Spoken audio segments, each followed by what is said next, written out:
G'day there, Andrew Hebel here from the Association of Australian Convention Bureau, here in the nation's capital. I hope you had an amazing Easter with family and friends and even had the opportunity to holiday here this year.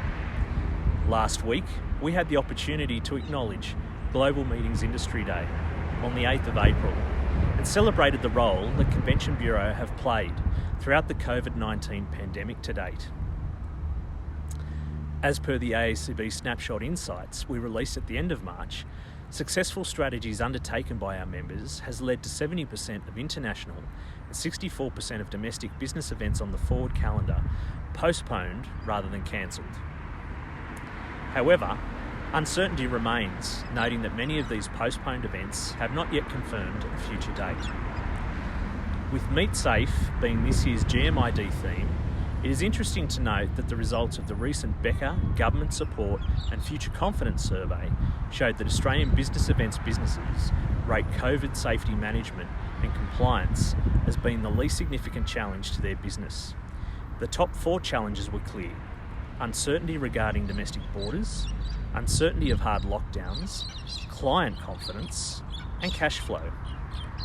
The end of March also saw the end of the government's successful wage subsidy scheme and lifeline to business events businesses across Australia, JobKeeper.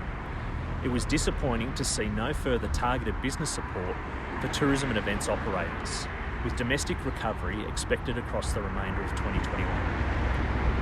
Key findings of the Becker survey clearly demonstrated the need for ongoing support for the business events industry. Firstly, with the end of JobKeeper, almost half of businesses will make more staff redundant, and 1 in 4 businesses will close without further government support. Second, while 87% of business events businesses accessed the initial phase of JobKeeper, 85% of businesses were still reliant on the wage subsidy scheme in the March quarter. And third, almost half of all respondents forecast that they have little to no business confirmed across 2021.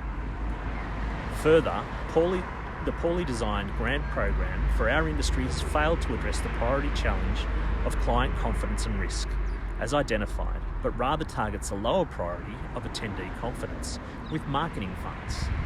A targeted package to mitigate the COVID-19 risks of holding in-person business events, in combination with direct business support for those that still need help in the absence of JobKeeper, is what is required to drive confidence and stem the loss of key skills and experience to other industries. This has been our consistent ask. However, in positive news, AACB, in partnership with Business Events Australia, announced our scholarship winners for 2021. Mia of Northern Territory Business Events and Taryn of Business Events Tasmania. Congratulations to both our future leaders. We look forward to seeing the outcomes of your projects focused on crisis recovery. I was also extremely honoured to be recognised as an association influencer for 2020 by the Australasian Society of Association Executives. And finally, I'm excited to announce our support for Get Local as the next opportunity for our industry to come together in person to restart the business events industry. I look forward to seeing you at the show in Sydney this July.